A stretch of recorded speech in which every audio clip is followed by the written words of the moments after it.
Shut up and sit down.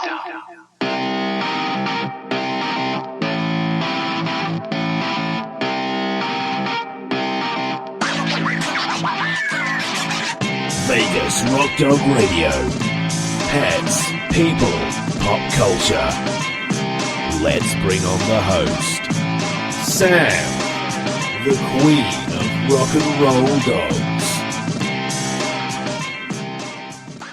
Welcome to the show, everyone. I'm Sam, the queen of rock and roll dogs, and you are listening to Vegas Rock Dog Radio.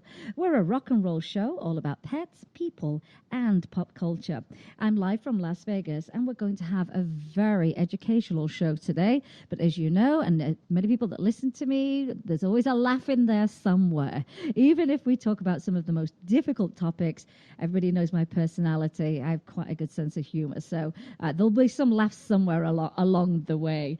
If you're listening in for the first time and you want to find out where you can find us on the internet, you can connect with us by going to our main website, which is vegasrockdogradio.com. And that is the hub of everything that we do regarding the radio show.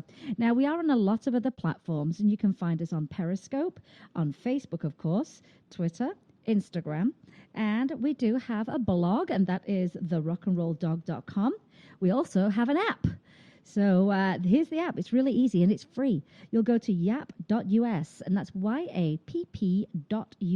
It's free. Download the app, and then you're going to download Vegas Rock Dog Radio onto your phone. You'll have everything at your fingertips. You can listen to the show straight through the app. You'll get updates on blog posts, giveaways, guests that are coming on the show, and pretty much anything that's happening with the show, but it's at your fingertips. And if we actually make an announcement through the app, you get a notification straight away on your phone, so you'll be the first to know. Now, we are on a million other platforms, but the most familiar one will be iTunes. You could always catch an archive show there, but we're on Podomatic, we're on Spreaker, we're on about 20 of them. So chances are that if you've actually downloaded a listening app of some kind, just search for the radio show, you'll probably find it.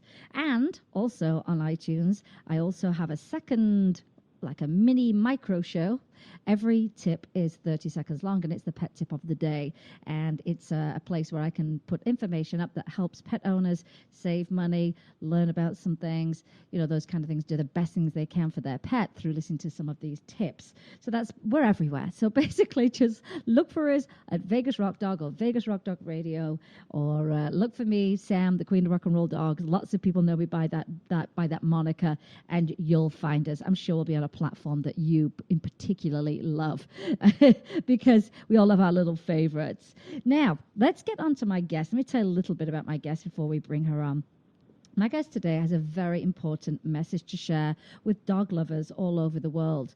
And actually today I posted again that we were going to be speaking to my guest and what the topic was. And I had some very good responses. I had someone that came back and said, "Oh, I just started reading about this. I have a friend who's got a boxer, yeah? And she was referring to her little dog. And she said, wow, I just thought he had some funny little quirks, but I'm beginning to think it's because of him getting his tail docked." So this is the subject that we're going to talk about today with Jenny Lewis and her 6-year-old miniature. I've got miniature, but I didn't say what she was. She's a schnauzer, isn't she? Yes, a mini schnauzer. I missed a word out there completely. And she's called Pixel Blue Eyes. Together, they love to bring joy and happiness to everyone around them. Pixel is a blogger, a trick dog, an adventurer, a nurse, and I did say that, a nurse, an inventor, that the inventor made me laugh today, a poet, and very importantly, an animal advocate. So I want to welcome you to the show, Jenny. How are you? I'm doing great. It is so good to be here, Sam. Thank you for having us. I have a big list of people that I'm interested in and the topics, and it takes me a while to get to them, and get them on the show. And I just love, your cause, which Pixel is obviously in on this. Now, I have a quick question for you. How did you create this amazing name for Pixel Blue Eyes? It's just a great name. Well, I'm a photographer, and as you could tell by whenever you go to her page or No Tail. I'm an avid photographer, so Yeah. pixels are the with digital photography. Yeah. That is the whole basis for all digital photography. So even before I wanted to find my little love, I had a feeling that it would be my little love would be named Pixel. Oh. And then when she found me and adopted me, she had brilliant blue-green eyes, and so Pixel Blue Eyes was born. And then when we started the blog, it seemed like the perfect name. So It is, and it's so unique. And I have to be honest with you, I've followed you for quite some time, and at first seeing a pic of Pixel, I've been completely enamored by her. I've never seen a dog that's so happy, but I've never seen a dog with a smile like hers. She is so funny. I can tell she's such a character. And I think she's perfect to have her own blog, isn't she? I mean, she's a nurse. I saw her in a nurse outfit. Yes. I mean, she stands out. Do you know how many times I pull my phone out and go, check out this dog? And they're like, shut up. She's fantastic. She smiles like that. And I'm like, yeah, she's even more than that, because I know that she does all these tricks and commands. And I watched a lot of your videos the other night, Jenny. I mean, almost stalkerish in a way. But she is one Well, smart. thank you. She's one smart little girl, but so cute. Oh, I just was like, she's special. I can just tell she's a special girl. So talking of that special girl, where is she right now? Is she with you? Is she sleeping? Is she? Oh, most definitely. She is like my little shadow, or maybe I'm her shadow. I'm not sure if I stalk her or she stalks me, but she is sitting right next to me, sitting here. A little bit sleepy, but listening in on us right now. Oh, she is something else, I tell you. Now, have you had other dogs before you had her, or was she your first? She is my second dog. Right. I adopted a black standard Schnauzer when I was 21 years old and worked in TV. Actually, we did an adoption little segment at the TV station there, and I held all the dogs. I voted myself dog holder, and I adopted one of the dogs who, she adopted me. So I had her for 15 years, and then when she passed on, then I found Pixel. And so Pixel's my second Schnauzer, and she's just like my little soulmate. And we just have the best time. I swear she's taught me the tricks more than I've taught her the tricks. So she's pretty amazing. I believe it. I really believe it, because it's funny, we almost become their fans, don't we? We become obsessed with them, and I kind of love that. People are like, you're all crazy. I'm like, we do. We just really love them. We just love them, and it's as simple as that, really.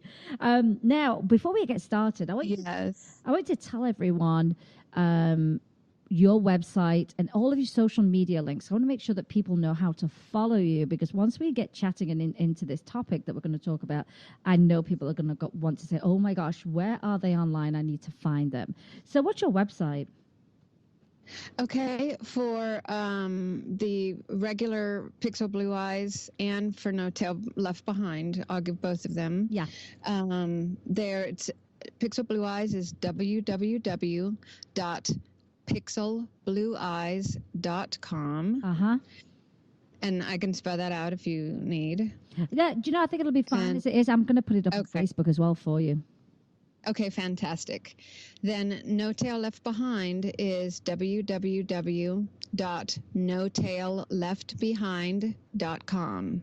Perfect. Now, you're on Facebook. You're on Instagram, because I followed you today on Instagram. Absolutely. And you're on Twitter? On Twitter as well, yes. Are you on Pinterest? Are you on Pinterest? Everybody loves Pinterest, don't they? Pixel is on Pinterest, yes, at Pixel Blue Eyes. Everything for Pixel is Pixel Blue Eyes. If you just, you got lucky. You got so lucky. Some of us aren't so lucky. You're trying to, sometimes you start a new profile and you go, oh, they don't have my name, and then you toil over the best options, and I know. It's really annoying. Well, that was the one thing with Twitter and No Tail Left Behind. It was one letter too long. So, it's like, come on, Twitter. So yeah, so we did have to get a little creative with that one, and so the E is left out of behind, but otherwise everything else is No Tail Left Behind as well. So, and you know what? If anyone just searches on the internet, they're going to find you. But let me tell you something, everyone. If you are searching on the internet, you're just going to see the picture of Pixel, and you're going to go, "That's the dog. That's the dog they're talking about. She has the best smile on the internet. That's for sure." Now, how and when did she come into your life? Have you had her a long time, or is she fairly new in your life? Yes. No, I've had her since 2008. Oh, She's, wow. Yes. I've had her since she was a few months old, but it was almost immediately that I knew that she did have some issues going on with her and her tail. So, but yes, we've been together, I guess, about 8 years now. So, and so for anyone that's listening here, the topic we're about to talk about, we've already mentioned that there's the blog Pixel Blue Eyes, but they also have this educational arm, I would say, of the blog, which is to bring awareness to the dangers and the issues that come along, the problems with docking a dog's tail. And so the campaign is called No Tail Left Behind. And when did you start your campaign? What year did you start that? I started that in 2012. So it's been going a while now, which is great, because it's still something people don't know about. I know. And what you're trying to do is educate people about the difficulties and the suffering that dogs endure from tail docking. And obviously, this has been your experience with Pixel, hasn't it? Yes, it certainly has. Basically, when I first got her, she was sick, and so I got her well, and then it wasn't too long after I got her that she did start exhibiting. I mean, she was a sweet puppy, of course. Yeah. Or middle-aged puppy, however. But she started exhibiting some odd behaviors that I'd never seen a dog deal with before. I'd never dealt with dock-tailed dogs before. Right. I didn't like it. I was unhappy about it. I never would have, done that to a dog. But at the same time, I didn't know about it. I didn't understand it. It was just, it had happened to her. And so, you get a dog and there it is. And so, you just accept it. That's right. But I think, like you say, sometimes you don't know about it. We've all seen dogs with docked tails. Right. But a lot of people don't question it. Because they've seen it a lot, they just think, oh, okay, the dog's had its tail, docked. Right. Why, it doesn't. I think sometimes with education, it is a matter of, I'm going to say it to you in front of your face so you can hear it and understand it. I have to explain it because you'll have seen it, but maybe never questioned it. But exactly. But as you were saying, you started seeing some behaviors. Now, what kind of things were you seeing from Pixel at the time? Well, she was, when she would get excited when, like, say I was gone, say I went to the store and I came back home. And we all know that when we come home from anywhere, 5 minutes from home, we're gone 5 minutes, we're gone 5 hours. Our dogs are excited to see us. Oh, they are. And Where do they exhibit their excitement from?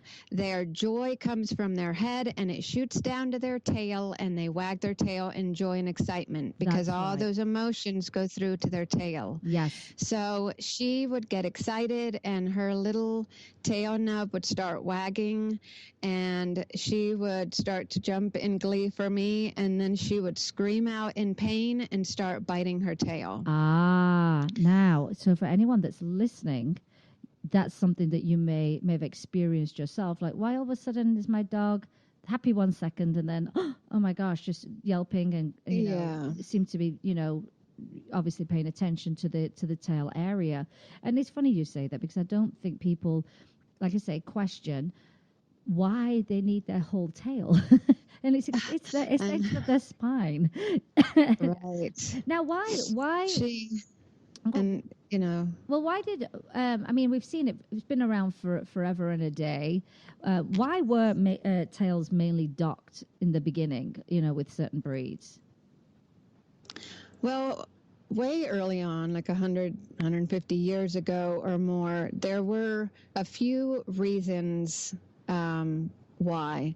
One reason was hunting dogs, certain hunting dogs, or like badger dogs, that type of things. Right. Schnauzers, and certain other breeds who used to do some kind of, you know, different burrowing, hunting type, maybe not hunting per se, but they did do some burrowing, you know, rat terriers, different breeds like that. Yeah. One reason that they would dock way back when was to, you know, supposedly prevent injury to the tail, like if they were doing, you know, hunting rats or whatever, to help prevent the rat from having something to grab onto. Another reason was, amazingly, taxation. There was an issue. Yes. I'm learning new stuff. Yes. Taxation dealing with farmers, and, you know, like when they had certain number of heads of sheep and they had certain dogs or certain numbers of dogs, there was taxation involved in that. They would, is an odd situation there. With hunting dogs, a lot of times, and they still give this reasoning now, they say that, you know, the dogs could hurt themselves out in the wild and in the brush, and so you got to dock their tail so that their tail doesn't get hurt. Right. Which is kind of an, you know, it's like double negative there, because, well, you're hurting them so they won't get hurt. Yes. You know, I mean, it's like, yeah, you don't want to remove a finger so you don't hurt your finger. You know, I mean, that's a fantastic analogy. Oh my gosh, I'd love to say that to someone. I need someone to tell me the reason why they do it, and then I would say, so you're going to remove your finger in case you don't hurt your finger. I mean, exactly. How can you argue with that? I mean, you just can't argue with that. And there are breeders, like you say, that they love that look. It's become some strange standard. I find that it's a standard, even though it's not natural. Well, exactly. And now it has come down to that it is just a breed standard. It's been passed from generation to generation. Yes. And now it is strictly just, well, that's the way the dog looks. I've actually had people, you know, over the years, I've actually had people say, well, you know, that Doberman looks weird with the tail. Oh my God, a Dachshund looks so strange, or not a Dachshund, but a Schnauzer looks so strange with the tail. Oh my God, I can't imagine it with a tail. And I'm like, it was born with a tail. With a tail. And that's not horrific. So it's a mindset that needs to be changed. Yeah, it's like the cropping of the ears, isn't it? You know, that's horrible. Exactly. Again, horrible. I mean, just I can't stand to see it. I do see it from people, and I think, gosh, you really, this is not nice. It's cruel. I know, it is. Because the big part of what you're educating people on is that there can be ongoing pain and sensitivity from this kind of barbaric chopping off of the tail. And I don't think people are aware of that in itself. It's, you know, it's, I just had a friend actually his dog has had to have his tail removed for cancer. And I'm hoping that they don't end up going through some of the things that the Pixel's gone through, but as it was, the dog's very uncomfortable. It's just had the surgery. It had to do it to remove this cancer. And I'm probably going to find that the show is probably be very helpful to them as pet parents, because I'll make sure that they get to hear this and some of the information so that they can be mindful of that. And if they do have to do some kind of pain management or, whatever it is that's necessary, that they'll be aware of that. So I think this would be... It was just strange that I saw them post that his name's Elvis. He's been on my show before. He's a fantastic dog. I just saw that happened this week, and I thought, oh man, that's coincidental that I'm going to be talking about this topic. Now, what do you have to do? Well, let me rewind a little bit. So you started noticing some of these odd behaviors that you couldn't make sense of in the beginning because you're like, just come home. She's happy now. There were a number of different behaviors that I've actually had hundreds of pet parents that have contacted me and said, oh my God, my dog does that too. That Pixel was exhibiting, hiding under the bed or hiding, in the back of the room, refusing to come to me at certain times when she knows the word come. Yeah. Unexplained potty accidents when she is a potty trained dog. Yep. Running from poop. Bowel movements. I'll say it. Yes. There you go. Running from bowel movements. And because obviously going to the bathroom caused some pain, sensation. Yes. Because what people don't realize is that the tail is used by those muscles and by the bowels to help in that that activity of the body. Yes, because you do see that, don't you, where they're using their muscles, like you say, at the end of pooping, and it does involve the whole back end. So that makes absolute sense to me that's what would then be a problem and why they would want to run away from it. Not it's cute and they think they're funny. Your dog's not trying to be funny by running away from poop. It clearly is going, oh my gosh, I'm associating this with pain and discomfort. So so what other behaviors did you see then? Was Pixel focusing on her rear end? Yes. Yeah. She a lot of licking and biting at it at different times. Even when she would play, and this still happens unfortunately today. 8 years later. People think, oh, well, when I read these tail docking advocate places and they say, oh, well, it's just a snip real quick and then the dog cries for a minute and then runs back to its mother and then they nurse and they're fine. But, 8 years later, Pixel's playing with a toy and we're having a good time. And then all of a sudden she has to swing around and bite at her tail, which of course I have to stop. Yeah. But the sensation of, she still has, goes after her tail at times. And so we've got, a way to help her through that and stuff. But there's also like for puppies, like anyone who has a puppy or a young dog that they're trying to potty train, there will be delayed potty training. I would about guarantee you. It took Pixel several more months to learn successful potty training because you think about they're trying to recover from having lost a tail. Yeah, it's major, isn't it? How do they actually adopt tails? Who does it? Do veterinarians do it? Do the breeders do it themselves? The majority would be breeders, would do it. Veterinarians do it too. A lot more veterinarians that I've been talking to are now refusing to do it. Good. But a lot of veterinarians do it. A lot of breeders do it. Amazingly, a lot of veterinarians do it in a way that just kind of just gives me the shudders. But what do they use?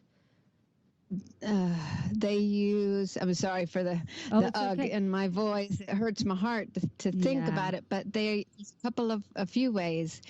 They use either banding, which is, they use this like in farming as well, but it's a tight rubber band they put around the dog's tail that just constricts and cuts off the blood flow until the tail falls off. Oh my goodness. Or I know. Wow. People need to know this, though. I know. Wow. Or they use and this, unfortunately, I made myself watch. I watched a veterinarian who has a video that he's asked, is this controversial or not? He shaves off the tail with the kind of shaver you use to like shave your dog's hair. No. He shaves the tail off. And then others cut it off with of some varying degree of sharpness, kind of scissors kind of deal. And this is where so many of the dogs have issues. They can't guarantee that they're getting in between these baby vertebrae. Oh my gosh! So they could literally be cutting the bone. Yes. And that's whoa. And this is for millions of dogs are running around with shards of bones in their tail nub tips. Millions of dogs are suffering quietly, silently, and nobody's. Oh my gosh! This is why I know. This is why it was so important for you to come on the show today, because thank you. Everybody needs to know about this and share this, because it's barbaric and it's unnecessary. It's unnecessary. I don't know anybody's dogs that are going burrowing for badgers or anything of that sort. I'm looking at mine and they're asleep on a couch. I know. Wow. And the excuses they give as to like why this is needed, it keeps the tail cleaner, it keeps the back end cleaner. Because everyone else can't keep theirs clean. I know. And they say, well, working dogs, it has to keep them clean, it has to keep them safe. Do you know any German Shepherd police dogs with dog tails? Do you know any rescue dogs with dog tails? I mean, there's very few. I mean, I don't see any golden retrievers or German shepherds that are having their tails tucked. I mean, it's no correlation there. No, there isn't. And I think people come up with all kinds of excuses when it's just something they want to do. And, when we hear a lot of myths, don't we, anyway, around from people who have dogs and cats, and people still, are saying these stupid myths that are out there. And that's one of them, most definitely. What I was reading on your website was that Pixel had written, with a pause no less, because I know she's talented, my tail was taken from me, just like it is for thousands of puppies each year, when I was just a few days old. And the reason for amputating part of my spine with no anesthesia or proper surgery is because breeders of certain dog because breeders of certain dogs stated is the breed standard to dock certain dogs' tails. And we need to put a stop to this, don't we? It's as simple as that. It's a very simple message.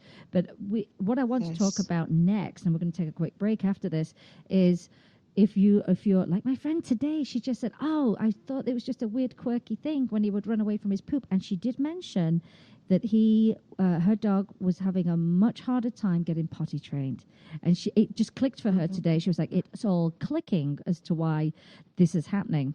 So that's what I want to talk about next. So what we're going to do is we're going to take a quick break, and we're going to listen to some words from our sponsors, and we will be right back. You're listening to Vegas Rock Dog Radio with me, Sam, your host, the queen of rock and roll dogs.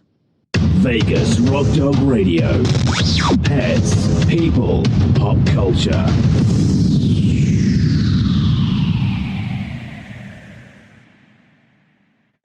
Welcome to Barking Dogs Self-Wash and Grooming, your one-stop shop for all of your pet's needs. We offer premium natural pet foods, full-service grooming, and an on-site bakery and boutique. You can choose to self-wash your dog or schedule a luxury pampering with our professional groomers. Our new Cool Cat section offers feline food, toys, bedding, and litter, while the adventurous dog department has everything you need for your outdoor activities. Cody's Healing Garden is a special place featuring flower, aromatherapy, and herbal remedies for pets. Ask us about Karma Connection, our program supporting animal rescue. Find us at barkingdogslv.com and look for us on Facebook and Twitter. We look forward to seeing you at Barking Dogs Self-Wash and Grooming.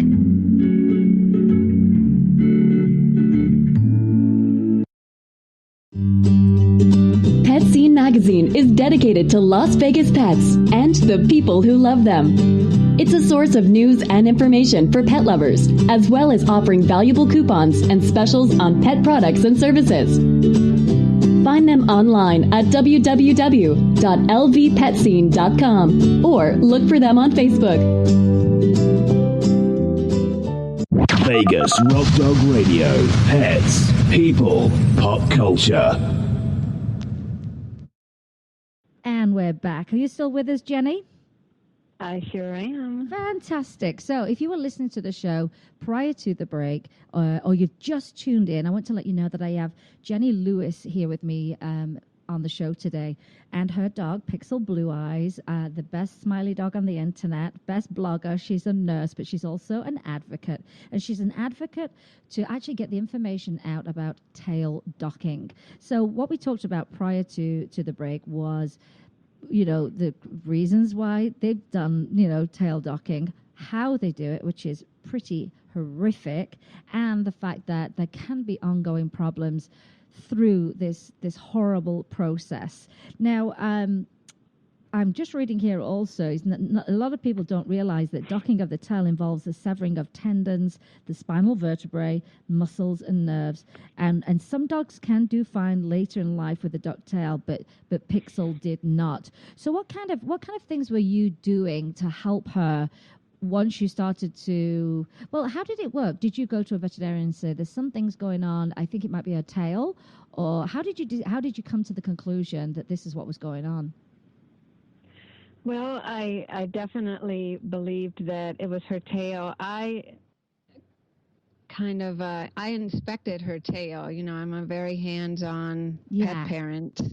And so when she would go after her tail, I wanted to see what was happening. Why? You know, did she have, you know, of course, your young puppy with the, you know, you make sure that she didn't have a flea or something, which we're real lucky that we really don't have those at all. So, but you know what was there, and I saw that the tip of her tail was actually neon red. Oh. And that was when I noticed and realized that she, you know, probably never had even like a suture or anything at the end when her tail was docked. Goodness. So it was it was raw there. And so I did talk to my veterinarian, and it took some doing, and it took a few veterinarian. I had my first veterinarian. I don't mean to stumble here, but basically delicately put,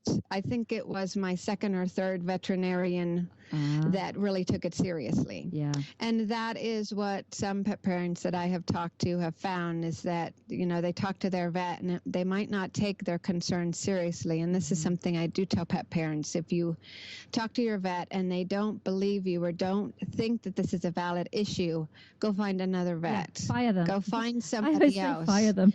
Fire them. Yeah, fire them. Find who's going to be really concerned about it. Yeah.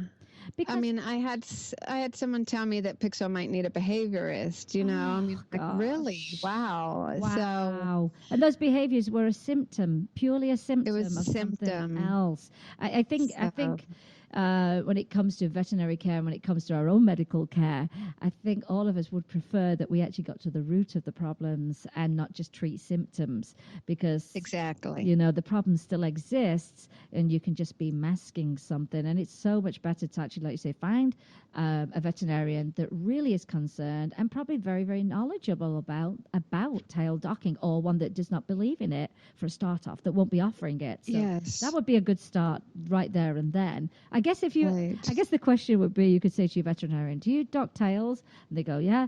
Okay, go find someone else to deal with. It'd be easy to figure it out, wouldn't it, straight away? Yes. Or someone who's willing to learn. Yes. Which has been the case.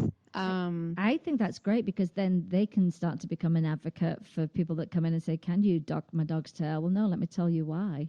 And to educate them also.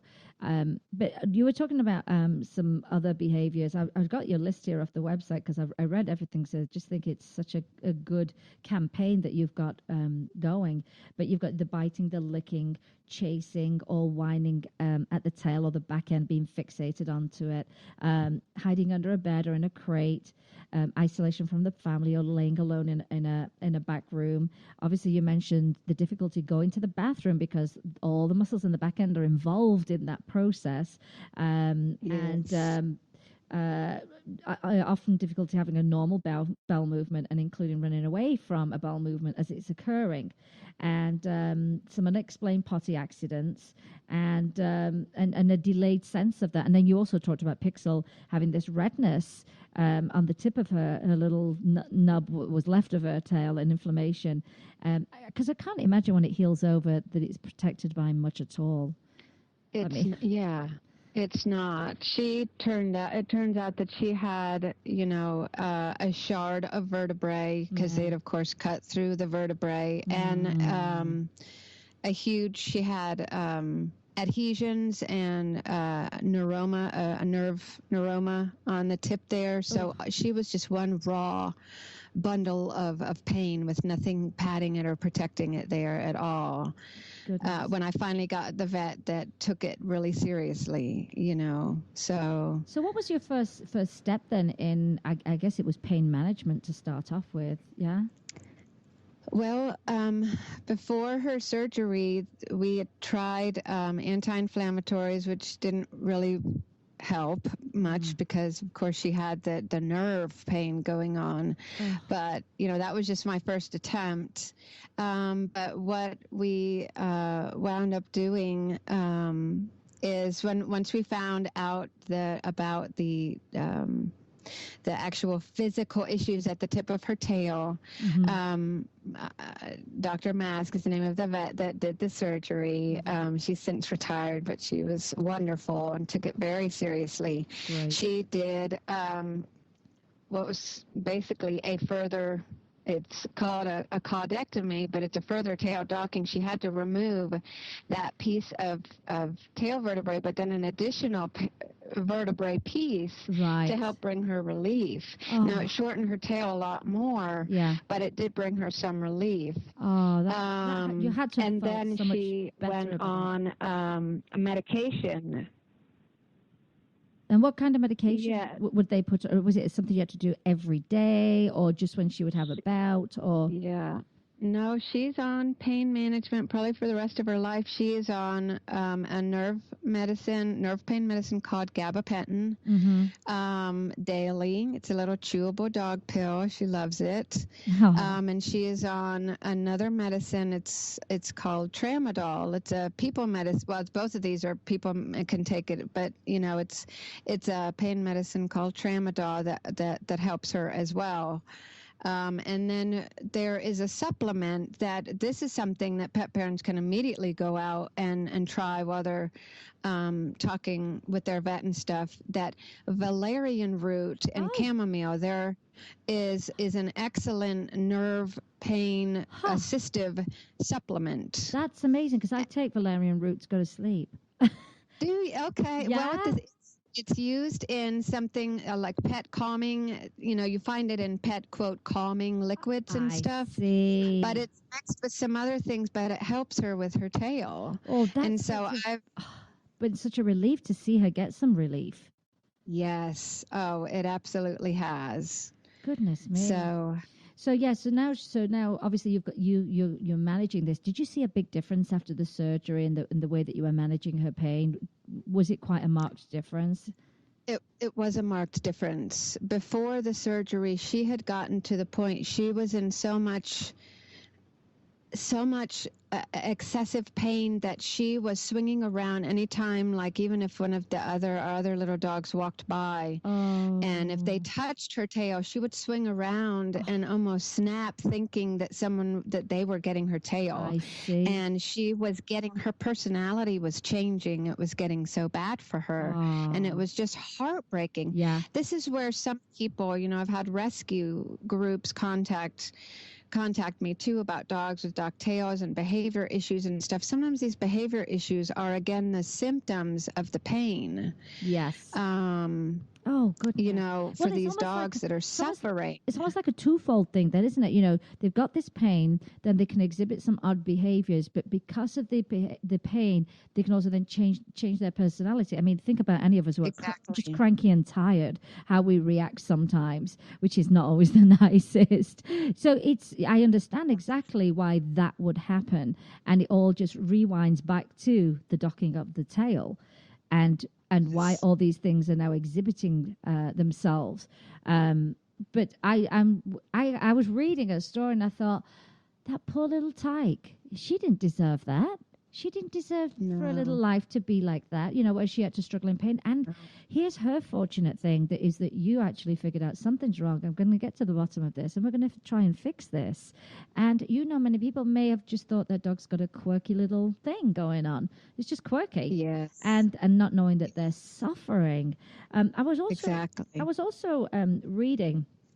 You were saying, talk to your vet about your concerns, and that Pixel had been on Neurontin for the nerve pain, and just started taking a natural supplement called Composure that has colostrum in it. It's naturally occurring hormone that puppies get from their mother while nursing. So what does that do? Is that one of those kind of calming, relaxing type things? Yes, that's just an additional thing that I give to her. And actually, I give that to her as an occasional thing if she's having extra, trouble, because it is a naturally occurring hormone, like you said, that puppies get from their mother.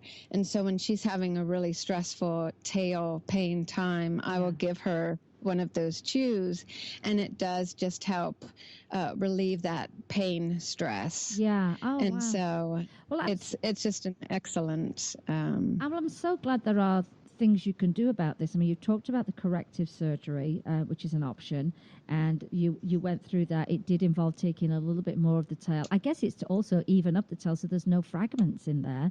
Are there any other alternative therapies that you tried leading up to Yes. Well, not leading up to that. I mean, there are things that I did to try to help her myself. I have, since then, I've been using actually acupuncture and cold laser therapy for her. Nice. And that is something that pet parents can use before surgery, of course. Right.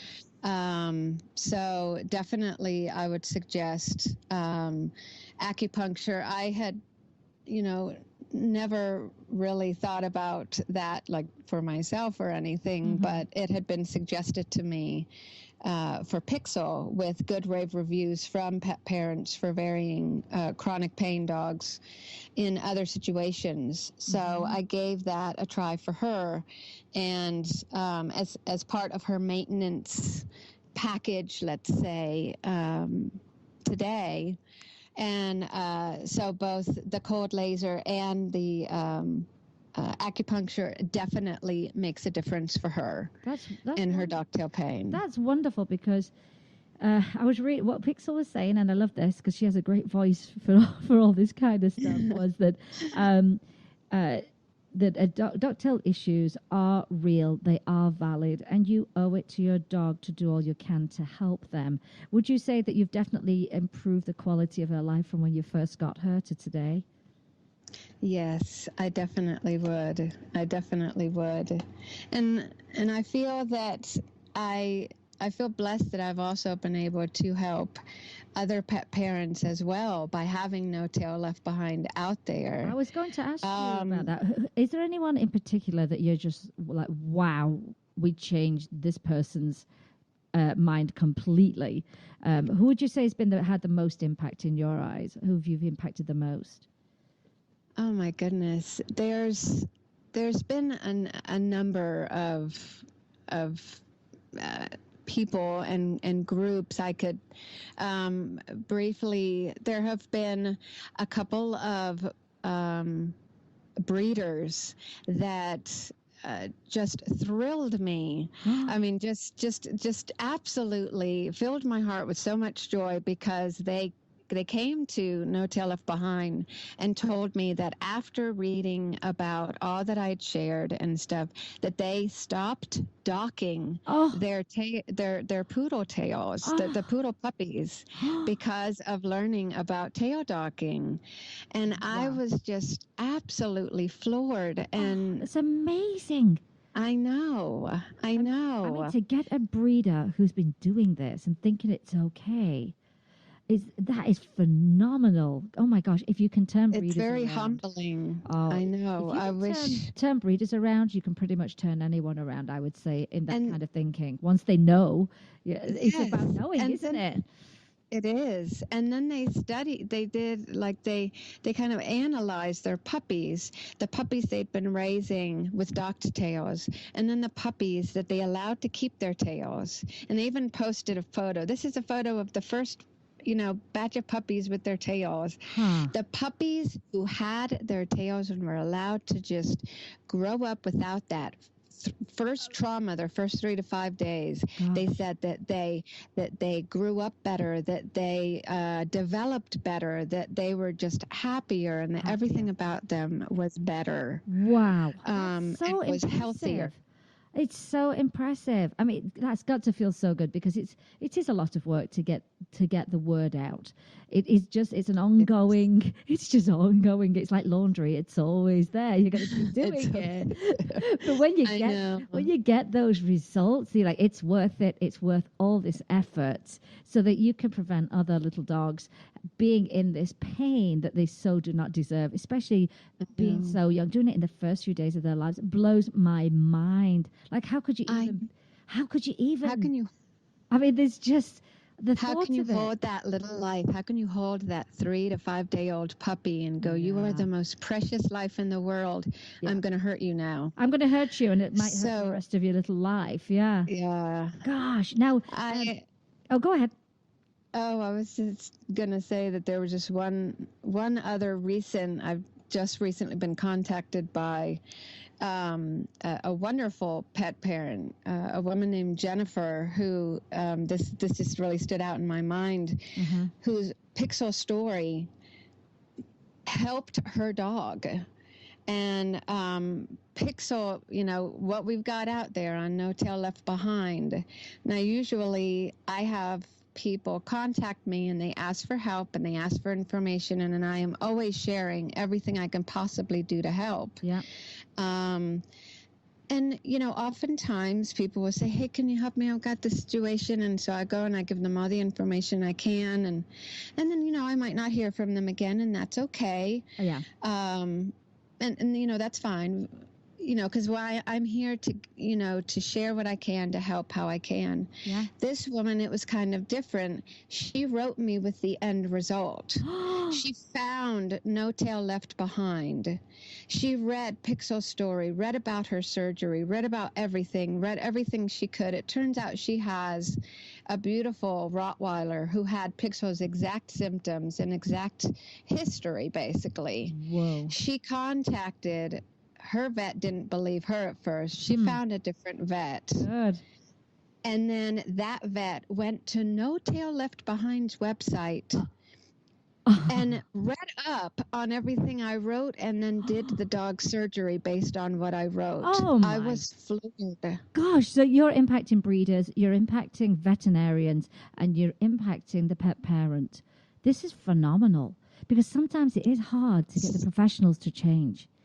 It's so hard sometimes. They say, well, I'm the veterinarian. That's what I believe in. Oh. And, wow. I mean, you've got to feel good about that. You're really, it does. It's very humbling, and I'm just very grateful that I can help. Now, do you have, of course, I'm going to be sharing your website and everyththing I possibly can. And just today alone, we've already impacted someone who said, this is all clicking now. I see what's going on. Do you have a national No Tail Left Behind Day? Because if you don't, I want you to have one. I do not, but that is a wonderful idea. I think, what I think you should do? I think is my suggestion. You should apply for a proclamation where you live, and the proclamation can be a No Tail Left Behind Day. And they're pretty easy to do, and you fill out the information on why you've chosen this day and what this cause is. I think that would be amazing if you could do that. I think it would be amazing. Okay. And okay. it's not that I know it's not that difficult to do, but can you imagine the awareness? It would go even bigger. You know, the message would spread even further when there's a national day for this. Oh, I'd be so behind it. I would promote it. Don't you worry. You can count on me, Jenny. Trust me on this stuff. I'm so thank you. So passionate about animals and some of the things that, like you said, we have to overcome them. They've been around for so long. It doesn't mean they're right just because it's been done forever. And I would certainly back you on something like that. I think Pixel needs a day to promote this message. Well, we will. She's already famous. She'd be worldwide famous. I know she would be. Do you have anything like an infographic or anything like that I could share, or maybe something that you're working on where people can just see a visual and say, "Oh, I get this. Oh, I figured. Oh, yes, I understand this. Now I'm looking at this." Do you have anything in the works? Yes, I do. As a matter of fact. So we'll make sure that you get a copy of that so that we could put that up on your site. People love visual stuff. They love it. I know that you've got a video where you're doing some training with Pixel, and she has one of her little pain bouts and how she reacts. And I think that would be good for people to see also. You know, like, oh, why was there a sudden change there? Or to recognize it in their own pets. So I'm going to share as much as I possibly can. But I do know she's also an inventor, is Pixel. And I think this is the most hilarious thing. She invented the Pixinator 5000 personalized fave toy living blanket heat generator. And anyone listening, all I'm going to do is post the picture of her invention. And you would just really, really laugh. She's very funny. She writes in a very funny way. I read the story about trudging through the tundra. And I just laughed so hard when I got to the end of the story. But I love the writing. I find it highly entertaining. But it's also a very good way to come into a blog and learn about the other things that you focus on, like No Tail Left Behind. I think it's wonderful. And as I say, I'm a huge fan. She's already got me as a fan. I'm a super fan. Now, I never asked you, Jenny, what part of the country do you live in? We live in Virginia. Okay, now I know, because I thought I'd never even asked her where she is. So what's your weather been like? Because we're in the 90s already. It's a little bit too early Oh, for my me. goodness. It's too much. It's really too much. What kind of temps have you got? Don't tell me you've still got snow or anything like that, have you? No, well, we live in the mountains, the southwestern area of Virginia. We've had temperate, I'd say 70s right now, so upper 70s. A little rain tonight, nothing too painful. Nothing too painful. No, not at all. We've also got the most insane wind at this time of year, and that's miserable beyond, because we have dust storms that blow up because it's the desert, and it's pretty gross. But I was curious. I was like, oh, where does she live? Because she's too far away for me to stalk Pixel. I can do it through the internet. Well, I have to tell you, Jenny, it's been an absolute pleasure talking to you in person, finally. And I know you didn't even realize I had this British accent, so I just hope you understood everything I said today. Oh, no, it's been a pleasure. You have a lovely voice, and it's been a joy talking with you today. I am just thrilled that you came on, that we can get this message out. It's very important, and I think it's something that I think even if people don't have a dog that's got a duck tail, they'll quite easily share this information and say, hey, did you know about this? And once you get the piece that you're working on as a visual, let us know. I will spread this word, and then I look forward to hearing from you when you get your proclamation, because I think that would be very powerful for you. I mean, really, really powerful. So so the weekend's coming up. What are your plans for the weekend? Do you plan to relax, or are you going to be busy, or does Pixel decide what's going on the weekends? Pixel's got quite a busy schedule for us this weekend. We might go out a little bit on the town. She always takes me, somewhere special. She's a good girl. Yeah, I let her do the driving most of the time, but that's what I would do. So I could have a cocktail. She'd be my designated driver. Exactly. Well, I just want to say a big thank you to you, Jenny. This show will be repeated often. I can tell you that much. I think people will download this a heck of a lot once we get it up on the archives as well. And it's a great message. And of course, we're now friends. That's it. We're friends. Absolutely. Absolutely. Well, I wish you a great weekend. And this is how I always close my show out every week. I always say, remember, you can help an animal in need. Either rescue, adopt, donate, volunteer, share their information, and refuse to dock their tails. Rescue your next family member. Replace the word shop with adopt. And always be kind to all animals. Thank you, Jenny Lewis and Pixel Blue Eyes, for being my guest today. I love your message and how you're changing minds about tail docking. I want you to please take a moment when you're listening into the show to find the page for No Tail Left Behind or Pixel Blue Eyes. You'll find them both on there, and give them some love and share the message as well. I want to thank Jim, my producer, for the show today, and I want to thank you, the listeners, for being the biggest part of the show every single week. And today you've been listening to Vegas Rock Dog Radio, where it's all about pets, people, and pop culture. I am your host, Sam, the queen of rock and roll dogs, and always kiss your pets. Good morning and good night. I'll see you soon.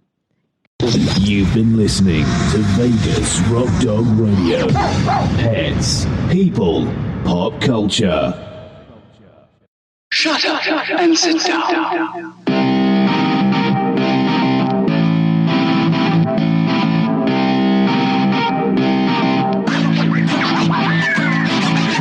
Vegas Rock Dog Radio. Pets, people, pop culture.